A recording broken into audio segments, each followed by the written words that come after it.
So sometimes it is difficult to address the challenges that are facing our counties without looking back into where Kenya has come from. First, let us look from independence. Kenya was a one unit ruled by one president. From the president kulikuwa na ma PC, from PC kulikuwa na DC, from DC kulikuwa na DO, from DO kulikuwa na ma chiefs, sub chiefs na every other person. Then kulikuwa na ma MPs. Of course that time kulikuwa na ma governors, kulikuwa na senators, kulikuwa na ma councillors wenye sasa ndio sasa wanaitwa MCS. I think councillors na MP ndio walikuwa na work. Then kulikuwa na president. Then there were three arms of the government. Kulikuwa na the executive, kulikuwa na the parliament, na then kulikuwa na judiciary. Those arms were working very in conjuncture, but one could criticize the other one and one could work to correct the other one. But then 15 years back, that is in 2010, we got the new constitution. The new constitution brought devolution.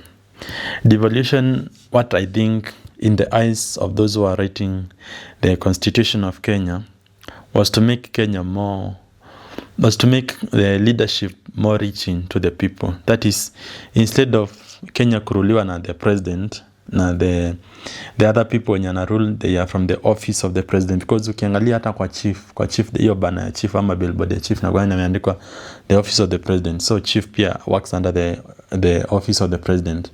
So the devolution came so that it can make the ruling to be from the grassroots. Now comes the kind of leaders that we have in the counties. When you look at the kind of leaders that we have in the counties, sometimes you might ask yourself, were we really prepared to be a devolved country, ama bado tulikuwa tunahitaji kukaa kama one unit tuone venye to develop? Because Kenya initially had several regions zenye zili involve starting with the Nairobi area, then we went to Central, tukahave Eastern, tukahave Northeastern, tukahave Coast, tukahave Nyanza, tukahave Western, tukahave Rift Valley. Kenya was worked better off because the regions zilikuwa led by PCs, that is provincial commissioners. Hao ndio sawa walikuwa kama the governors. So when the constitution of 2010 was being formed, I think that now the people who are forming the constitution, that is the pioneers of that constitution, they envisioned a Kenya whereby instead now of having a Kenya that is usually controlled by one person who is the president, we can have other small governments from the counties that are going to rule their people and bring development to their people. Because we always say that tunataka president akue from a region ndio tupate maendeleo, ndio the president kuja karibu na kwetu, at least we have upper hand in getting development. But yet we do not see how we have the governor, and the governor pia mwenyewe is not delivering to the people. Now you can see how delusional sometimes we are, because we think that having a president from, let's say, let me use Ukambani because that's where I come from. Having a president from Ukambani will make Ukambani better, because obviously when the president comes there ataleta maendeleo. Now think of it like this. Ukambani, we have 3 governors. These are the presidents of those regions. So we are having 3 presidents who cannot deliver. How do we trust that having just a single president in the national seat is going to bring any difference in the region? That is delusion. So in the last video I talked about how Mandera has been suffering under their governor mwenye understand how to serve his people, and the kind of the money that they get so that they can help their people develop and help their people live better, they are trying to use it to enrich themselves, to build high rises here. And also, as much as they want to show that they are trying to help their people, they are not doing that actively, they are just doing it passively. Wanasikia kusema wamechimba kisima, hiyo kisima wasemi venye tulichimba hii kisima tuliacha kutrack maji ama tuliacha kuwapelekea maji na trucks. Wenye wanasema tunapea seedlings ama mbegu, hawasemi tunapea mbegu so hii relief food at some point some produce chakula enough akajisustain. Now let us go to Kitui County. Kitui County, it is the other county that triggered me to start looking at how the governors are being grilled by the Senate committees. Senate committees ni the committees zenye zimetengenezwa to ask questioned from the control of budget. So when the control of budget goes to the counties, anatake budget, anaangalia wenye budget zimetumika, akiona irregularities, aone pesa imetumika na maybe kwa inafaa kutumika hapo, aone pesa ilitolewa na ajili ilienda wapi, aone pesa ilikuwa inafaa kutumiwa mahali fulani na haijatumiwa on that purpose.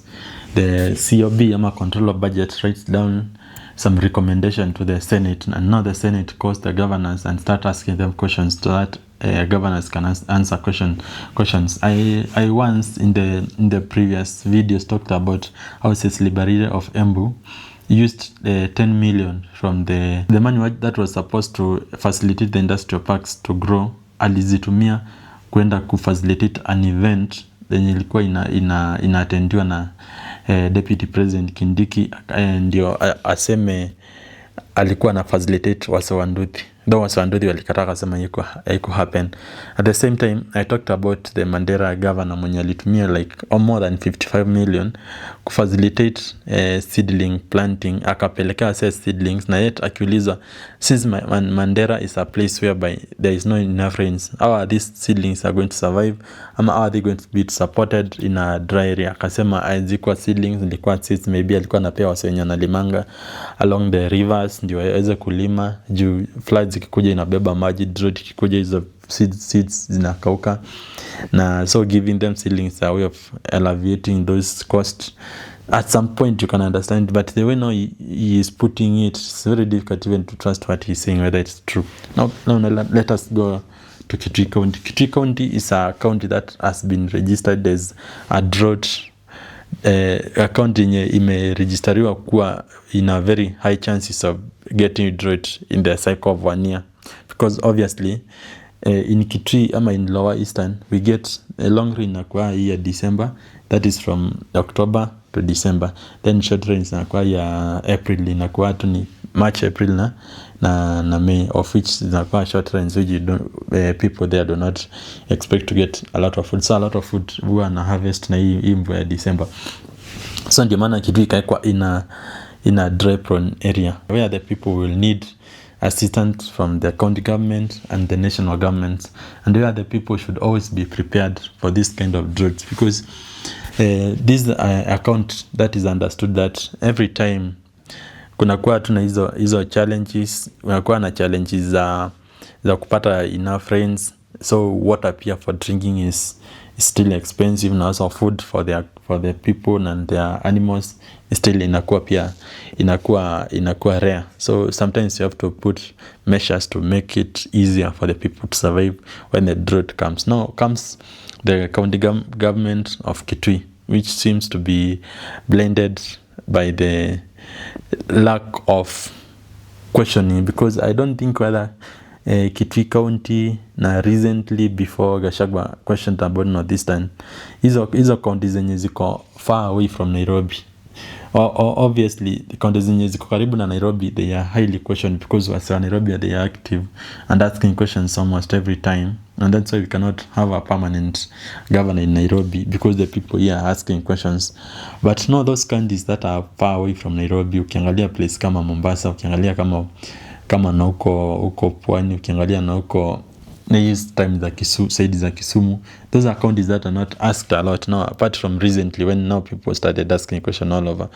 So let us go back to Kitui. Kitui ni a county yenye hata the governor afai kuwa na a thought of mismanaging funds, na Kitui from the national cake inapeangwa more than 11 billion so that it can sustain itself. Of course, we understand that Kitui is a big region. Ukikombea na Nairobi ni kama 30 times of whatever size Nairobi is. Ama tukikombea na kama Kiambu is more than 27 times the size of Kiambu. So Kitui needs this resource to be used diligently. Kuchimbia wase maji, wapate maji, the supply of water, to make roads, to make even the county itself survive. But now let us look at what is happening in Kitui. I will start with the healthcare ya Kitui. When you look place kama, let me use Kiambu because recently I saw that the Wamatangi is building a lot of hospitals in Kiambu. When you look at Kiambu, you can see these people are doing something to make the lives of their people better.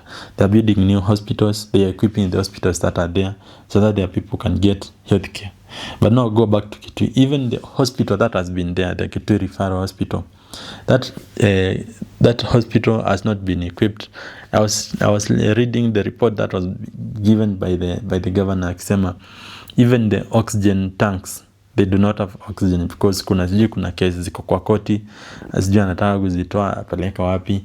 The hospital, like itu hospital dogo kama Kawi hospital wako ni kama ni sub county hospital yenye inaserve wa Kabati and the region, because even the place I come from we sometimes benefited from that hospital. It's a pretty big hospital when you compare with the other dispensaries that are around. It does not have steamer. Now you can imagine an hospital without electricity, and the governor is there. Na mnasema when we get the president going to solve these questions, the governor himself is not solving them. They are kwapo, anaona, anajua all those cases, is not solving them. So unangalia place those facilities like even maternity, as much as they want people to give birth to increase in population, or people going to increase in population, kama mwezi pata even maternity care, wase hawezi enda kwa hospitali wazae vizuri, wazae bila issues, na juu hospitali yenyewe ishakosa stima, hospitali yenyewe operate. How are you going even to develop if people are not getting healthcare? Before you move from healthcare, they were asked about the amount of money that they generated from the hospitals. Akasema they generate more than 700 million from the hospitals, whereby people paid from their pocket, ama in cash wakalipa around more than 425 million. That is what was paid in cash, and now there is around 250. Now the money that is remaining with SHA. So you can see, even when the hospitals are not there, the demand of medical ama healthcare is high, and these people are not even caring to give a better healthcare to the people. So what are we going to do with this kind of leadership if they are not caring about their people? Now that I've talked about healthcare and how the county government does not seem to care a lot about how people are treated, how people are getting their medicine, or how the people's health is getting, let us go to a very pertinent question. These are questions that I had prepared to talk about for some time, because I want to analyze the problem in Kitui County in a very short time, because I know you people are not prepared to go and watch 1 hour of discussions between the Senate and the county government, but that's why I want to put it in like 30 minutes of presentation, so that now you can watch and follow and see how Kitui is working. So there is a very pertinent question which is concerning the sand. Sand is a very vital item that is used in construction. Hii mchanga ni yenye inauzongwa sana sana kwa wenye wanajenga. Wajenzi wananunua mchanga, they go and use it, wana mix na simiti, then they use it for building. Hii ndio kitu yenye imekuwa ikiharvestiwa sana in Kitui County. When I was listening to the proceeds of this case, the representative of Kitui County walikuwa anasema in a day Kitui produces like 10 to 20 trucks of sand. Hii ni mchanga yenye wanaenda kwa mto in the river, wanachota, wanaleta Nairobi, they come to sell in Nairobi. Hii mchanga inapita through our roads in Kitui, inapita bridges in Kitui, then inakam hadi Nairobi.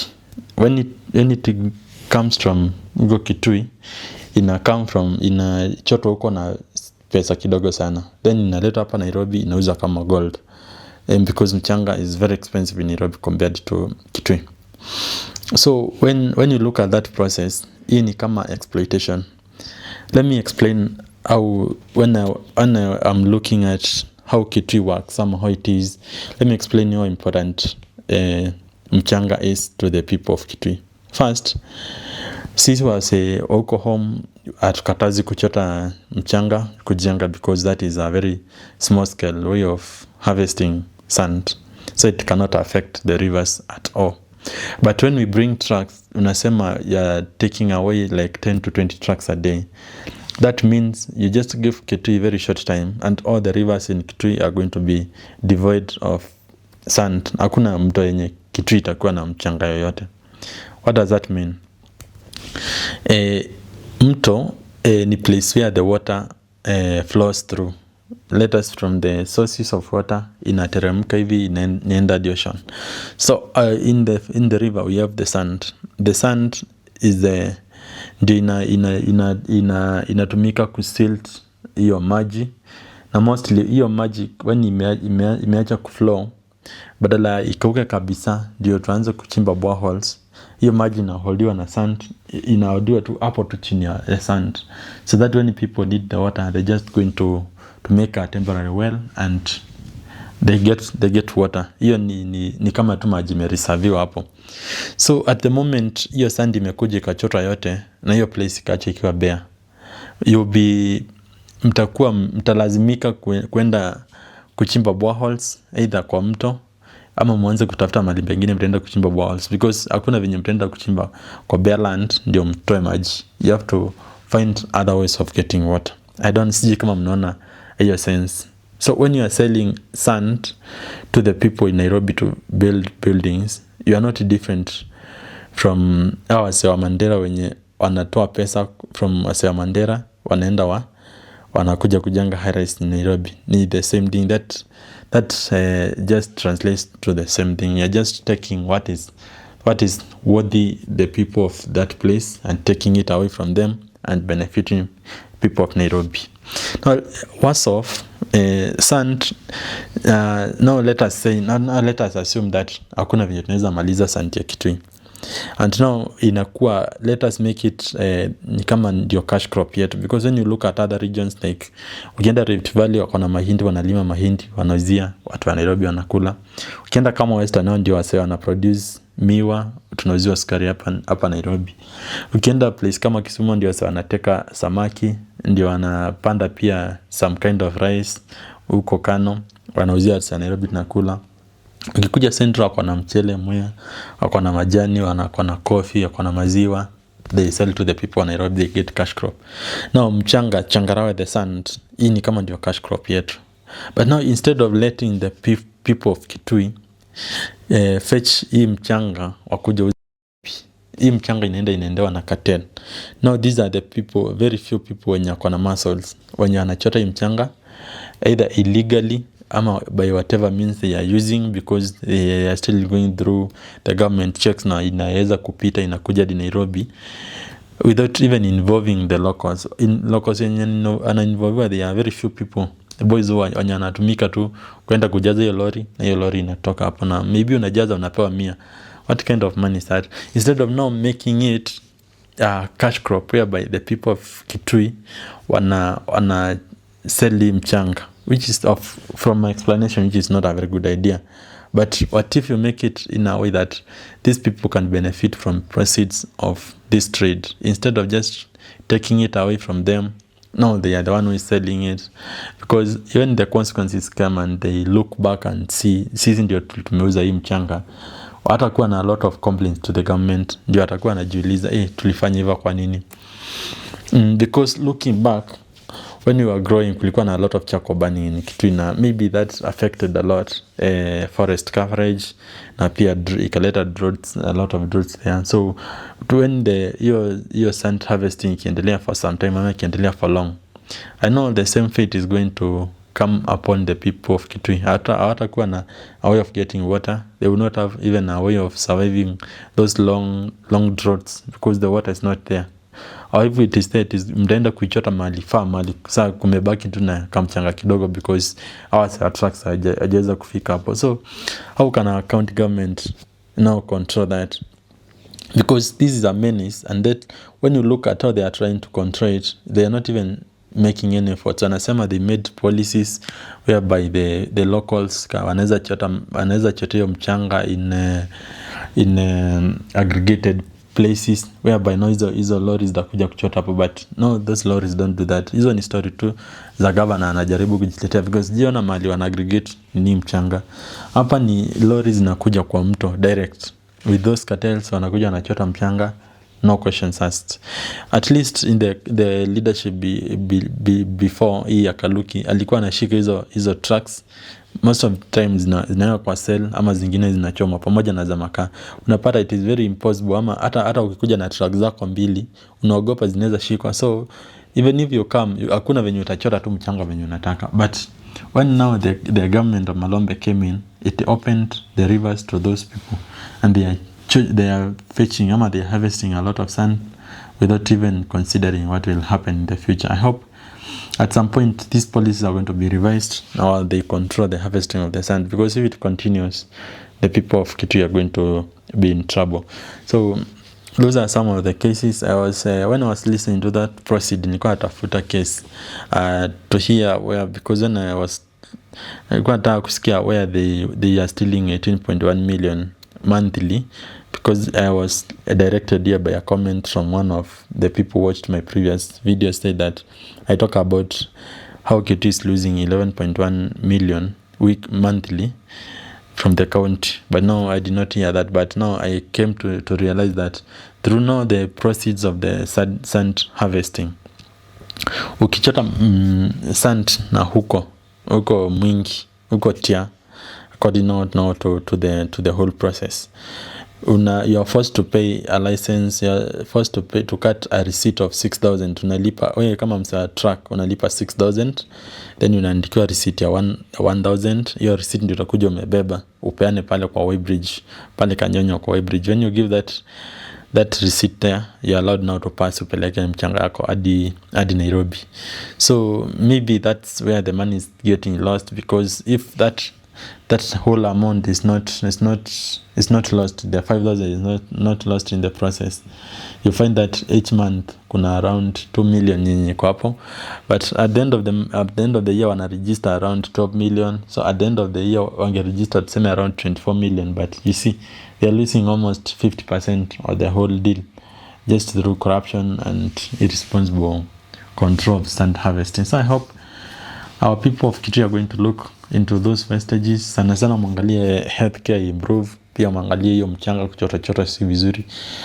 We make Kitui great bana. Kitui is not doing very well, and this is it's sentimental. I might not have had a better way of researching it, because the whole thing is sentimental, because I come from there and I would like this county to be better in the future. So every time I see news projecting Kitui kama place yenye haina development, huwa inanikwaza sana, na I pray that one day we get a better leader na mwenye ata lead our county very well na ikue developed.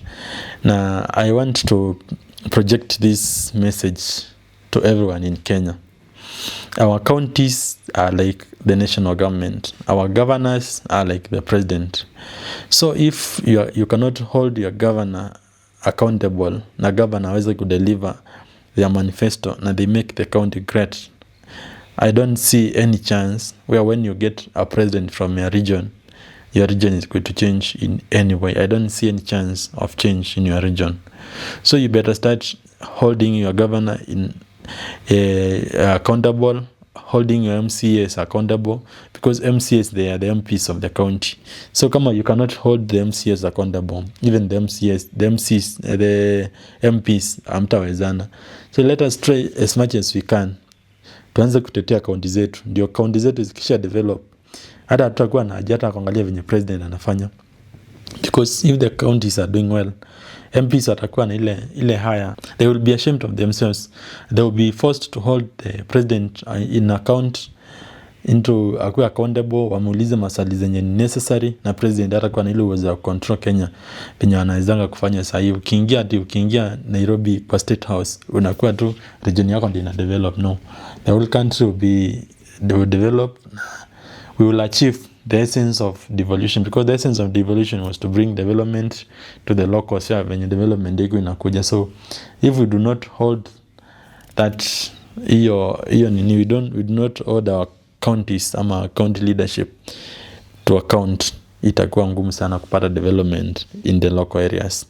So tukue wajanja, tuangalie county zetu na to make sure zime develop by the all means possible. Na niko sure tafurahia Kenya mzuri, tafurahia Kenya yenye iko na development. See you in the next video. Yeah, I'll be tackling another leader or maybe talking of another issue, because mekuwa na issue mingi sana kama education. You can be sure since I started these videos on YouTube, nilianza na mambo ya education, because education is very, very important in country's development.